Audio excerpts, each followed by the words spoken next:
The dropships came at dawn, their thrusters carving long scars into the frozen ridgelines above the valley. The Crixorian collective had no need for subtlety. They saw this quiet corner of Aotearoa as nothing more than a stubborn backwater on a dying planet. They were here to pacify, as the Admiral had so eloquently put it, meaning burn the land, shatter resistance, and remind humans of their place. The locals, farmers, elders, children, watched in silence from the tree lines. They didn't run. Not yet. Not until the first of the aliens stepped off the ship, tall and glimmering in exo-armored suits, their eyes scanning the snow-dusted forest with something between disgust and boredom. One of them, an officer with sleek, crimson plating and a bladed tail coiled like a whip, sneered. "Primitive terrain," he said in a clicking tongue, translator kicking in. "No threat here. Barely sentient locals." A smaller soldier kicked at a carved totem post near the path. "Look at this. Ha! They still worship sticks and bones." A chorus of alien laughter followed. Their amusement was as mechanical as it was cruel. They pushed forward into the village. A scattering of wares and wooden structures nestled beneath a tall stand of silver beech. Smoke from breakfast fires twisted upward. The aliens knocked pots aside, overturned supplies. They made it to the marae, a sacred meeting house, painted in deep reds and lined with ancestral carvings, and burst through its doors with charged weapons raised. Inside, a dozen elders stood silently, unmoving. The officer's voice crackled. "This is a cultural infestation. Set it alight." That was when she stepped forward. She wore an old oilskin jacket over wool. Her black hair was braided and tied back. Her accent, soft but firm, was unmistakably Kiwi, with the rounded vowels and casual cadence of someone who'd never left these hills. "You don't belong here," she said calmly. "This place is sacred.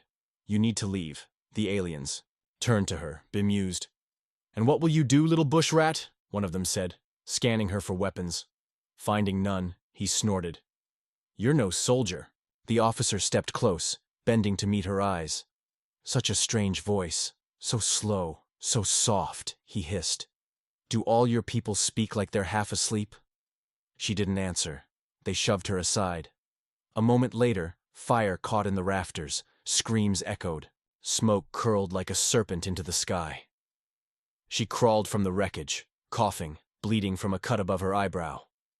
Her gaze went to the forest beyond the ridge, then to the charred remains of the marae, then to the bodies of the elders. Her, aunties, uncles, and old warriors who'd taught her songs of protection. The aliens were laughing again. "You're just bush rats with sticks." They turned their backs, but she was already gone, vanished into the trees without a sound. By nightfall, she reached the cabin. It was hidden deep in a cleft between two mountains, behind a frozen waterfall. She hadn't been here in years. The path was half remembered. Her boots barely made a mark in the snow. She reached the back wall and dug at the frost-covered stones. Her hands moved like a machine. Beneath them, a metal case. She clicked open the latches. Inside, nestled in foam, a bolt-action sniper rifle. Scratched and battered but clean. A ghillie cloak, still smelling faintly of mud and cordite. A carved bone pendant, her father's, shaped like a manaya, guardian of the spirit. A faded photo of her unit, NZSS, Black Ops. Faces blurred, except one, hers, grinning under a helmet. She ran her fingers over the rifle. Her breath came slowly now, steadying. Her father's voice echoed in her mind. "You carry them with you, girl. The tapuna, the land, the rage. You just aim true." She tied the necklace around her neck, pulled the cloak over her shoulders, and opened the bolt on the rifle. It clicked clean, familiar. Then she stepped outside. The sky was clear. The stars blazed overhead like a million cold eyes. Far below, alien campfires flickered in the dark. "They forgot this land has guardians," she said, voice low and calm as she chambered the first round. "I'll remind them." The southern Alps were quiet. Too quiet for the Crixorian patrol unit making its way through a damp ravine, flanked by black beech trees and shrouded in morning mist. 6 of them moved in formation, sensors pinging softly as they scanned for heat. Signatures. Their commander barked instructions in a guttural alien dialect, pausing only to complain about atmospheric inconsistencies, messing with their scanners. Aniwa lay flat on her belly, nestled beneath her ghillie cloak, invisible, against a moss-covered rise. Her breath was slow, her heartbeat even slower. She had painted her face in ash and ochre, patterns of protection and war, traced from memory, from her Kaya's lessons by the fire. A carved Manaya bone hung cold against her chest. Through her vintage scope, she watched the lead alien. The breath from its nostrils fogged against the chill. It moved with arrogance, a predator used to being unchallenged. Big mistake. She picked up a smooth stone and flicked it into the trees behind the patrol. The crack it made was slight, but sharp. Just enough to turn ahead. The alien at the rear turned toward the sound. Exactly as she'd hoped. She didn't aim for the head, she aimed for the eye, where the armor was thinnest. Pfft! The suppressed shot whispered into the forest. The alien collapsed like a sack of meat, its helmet cracking. Open on impact, no scream, just a wet thud. The others spun around but saw nothing. No muzzle flash, no signature. They rushed to the fallen body, weapons raised, and there, tucked into the corpse's cold claw, was a thin piece of wood, hand-carved, letters etched deep with a hunting knife. Tumatawenga watches. One alien backed away, trembling. "That's not a name from Earth languages," he muttered. "What kind of human does this?" Aniwa was already gone, sliding between trunks like smoke. The ghillie cloak melted into the foliage. She paused, beside a river bend, and breathed in the forest. Every snap of twig, every rustle of fern belonged to her. This wasn't just terrain. This was Wakapapa. Ancestry. She ran her hand along a flax-braided tripwire, checking the tension. Just downstream, her trap waited. Tech and bushcraft blended. It had taken her the better part of 2 hours to rig. The Crixorians came stomping in minutes later. One of them stepped on a patch of dirt that looked too perfect. It gave boom! A low-frequency blast, not enough to kill, but the sonic pulse ruptured their internal comms and blew out thermal visors. They screamed in disarray, stumbling into mud and thorns. Aniwa used the chaos to tag another, a clean shot through the throat. 2 down. She moved again, ghost-like, always watching, always one step ahead. That night, as the remaining aliens regrouped, beneath the canopy, their commander, taller than the rest, with burnished black armor and twin eye lenses, paced in growing agitation. "She's not alone," he insisted. "No single human can outmaneuver us like this." "She's using ancient weapons," one of his soldiers stammered. "That rifle is 100 Earth years old." "But her tactics," another added. "It's like fighting a spirit. There's no trace, no energy pulse, just death." The commander's clawed hand clenched. "Scan for thermal residue again. We've done it 4 times. The temperature variations in this zone are... Then use seismic mapping." "And what if she's beneath us or above?" Silence. Far above them, nestled in the crown of a kahikatea tree, Aniwa adjusted her scope. The digital wind gauge on her rifle flickered, barely functional. She didn't care. She didn't need numbers. She had instinct. She watched the aliens struggle below, their camp barely lit, their fear starting to pulse outward like ripples in a pool. She activated her transmitter, linking into their comms on a low band channel she'd deciphered from their gear. Then, slowly, she whispered in Te Reo Maori, her voice low and calm. "Kua tukino koto I te tapu. Ka wakahokia koto ki te wenua." "You invaded the sacred. You will be returned to the earth." The comms burst into static. One soldier screamed, another aimed wildly into the dark. "She's in our heads now," someone cried. "She's speaking death magic." "No," the commander growled. "It's not magic. It's worse. It's human will." The next morning, the Crixorian unit deployed drones. They launched 5 silent silver spheres that buzzed outward like insects, scouring the woods for motion, heat, or sound. From her perch above a glacial lake, Aniwa watched them rise. She cracked her knuckles and opened her rifle's chamber. The last round she loaded was carved with 3 small notches. A reminder, she took aim, and as the first drone swept across the lake's edge, she smiled and whispered, "Come on then." Let's dance under the stars. Mist rolled in thick through the valley, curling around boulders like ghostly serpents. Visibility dropped to less than 10 meters. The temperature plummeted. The Crixorian patrol's breath came in short, ragged huffs, fogging against the insides of their cracked helmets. The alien commander led what was left of his squad, just 6 now, down a narrow ravine, its walls slick with moss and wet shale, his claws clenched tighter on his plasma rifle. "She's here," he muttered, optics flicking between spectrums. "She wants us here." False thermal readings pinged on their HUDs, dozens of them, faint human shapes, scattered just ahead. "She's cloaking her heat signature somehow," one soldier growled. "Ghost tech?" "No," the commander replied grimly. "Old tricks, human tricks." High above them, draped in cold mud and lichen, Aniwa watched through scope and shadow. She'd rigged the valley with metal canisters of hot water tucked under camouflaged tarps, tricking the aliens' thermal scanners into chasing ghosts. They had no idea they were walking into a trap. She rolled a small sphere from her pouch, an EMP grenade, cobbled together from Crixorian parts scavenged from earlier kills. Duct tape, broken circuits, a copper coil. "Bush engineering," she whispered. "Kuatai mai te taika." "The tiger has arrived." She pulled the pin and dropped it. Srack.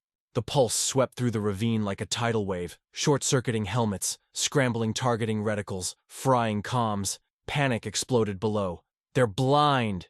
"Switch to manual. Wait, my weapon's dead." "She's jamming us," before they could recover. 2 of them tripped wired snares and were flung hard into jagged stone. Another caught a bladed pendulum, a crude weapon swung from above that tore through armor like fruit skin. Aniwa moved through the chaos like smoke, silent and lethal. Flashback. The desert heat was a wall, the sand shifting like whispers beneath her. Iraq, 2036, a joint NZ-US sniper mission. Her partner had insisted on drone coverage and digital sensors. She'd trusted her gut instead. That's why she lived. The drone was hacked. They never saw the enemy coming. But Aniwa did. She felt it in the breath of the earth, the way the lizards scattered, the winds shift. She put 2 rounds through the insurgent sniper before her partner even raised his rifle. Lesson burned in memory. Tech lies. The land never does. Back in the present, the alien sniper had climbed the cliffside trying to outflank her. Smart. Quiet, but not quiet enough. She'd heard his exosuit clicking as it adjusted to gravity, his faint hisses as he stabilized his rifle. He hadn't realized she'd doubled back hours ago, looping higher. She slid down beside him in perfect silence, her obsidian-bladed knife drawn, 1 clean cut across the throat. No sound, just warm blood hitting the stone. She leaned close, took her knife, and etched a single line into the chest plate of his armor. "This is not your hunting ground." Then she vanished into the fog again. The commander was down to 3 soldiers. Their armor was scorched, boots caked in mud, nerves shattered. One trembled constantly, eyes flicking at shadows. Another muttered prayers to whatever thing Crixorians worshipped. They tried to signal for evac. Too late. The beacon stuttered. "Jammed. What's wrong with it?" one asked. The commander tore it open. Wires had been rerouted, a tiny Crixorian tech unit embedded inside, still pulsing with a strange frequency. "She's using our own signal tech against us," he spat. "She's learned our language." They tried to sleep in turns. No one managed more than a few minutes.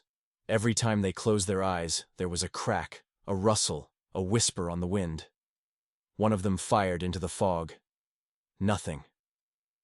At dawn, the commander snapped, his plasma rifle discharged, into a tree. His foot stomped on the broken thermal pad. His armor's breathing vents wheezed from frostbite and stress. He threw back his head and roared into the white void. "Show yourself, human!" His voice echoed back off cliffs and vanished. Only silence answered. Then a soft voice drifted down. From somewhere above, half a whisper, half a prayer. "Kakainga wetu yo koiwi." Your bones will feed our forest.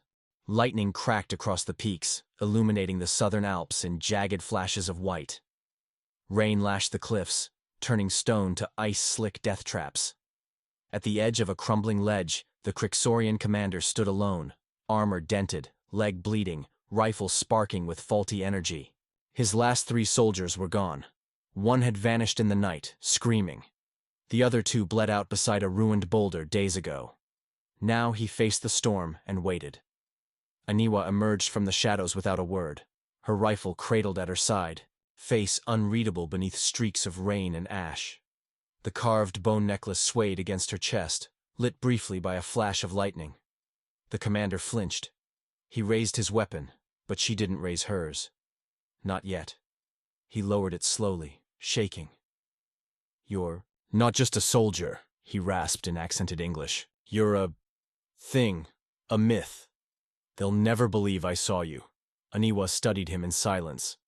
Then, in perfect Crixorian tongue, smooth and guttural, "You mistook kindness for weakness. That is your last mistake." His eyes widened. "You speak our language?" "I studied predators," she replied, "so I could kill them." He dropped to one knee, defeated. "Then do it." Aniwa stepped closer. Her blade came out, not the obsidian one this time, but an old steel knife, worn by time, its wooden hilt carved with her family's sigil. She drove it into his leg, just above the kneecap. He howled in pain, collapsing. "I'm not killing you," she said coldly. "One of you will crawl back to your masters. Let them carry this message." She turned and walked toward the Crixorian shuttle, half buried in scree from an avalanche she had triggered days earlier. It barely functioned, but it could still fly. Just. At its base, with blood from the commander's wound smeared on her fingers, she etched words in Crixorian glyphs across the hull. "Earth is protected. The ancestors walk with us." She stood in the doorway for a moment, then looked back. The commander crawled across the rock, dragging his useless leg, mouth trembling, eyes darting at every shadow. She didn't speak again. She simply vanished into the mist, her silhouette swallowed by the rain and the trees.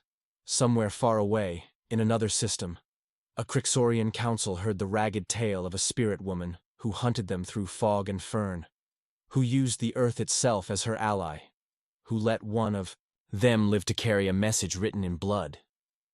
They didn't believe it at first, until the shuttle arrived, bearing the commander, nearly mad with fear, and the words etched on its skin.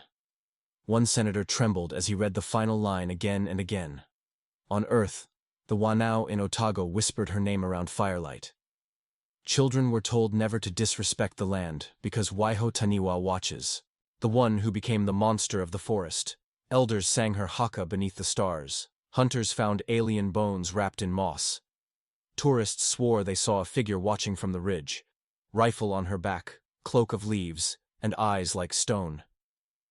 Flashback, Aniwa stood in formation years ago, surrounded by her NZSAS brothers.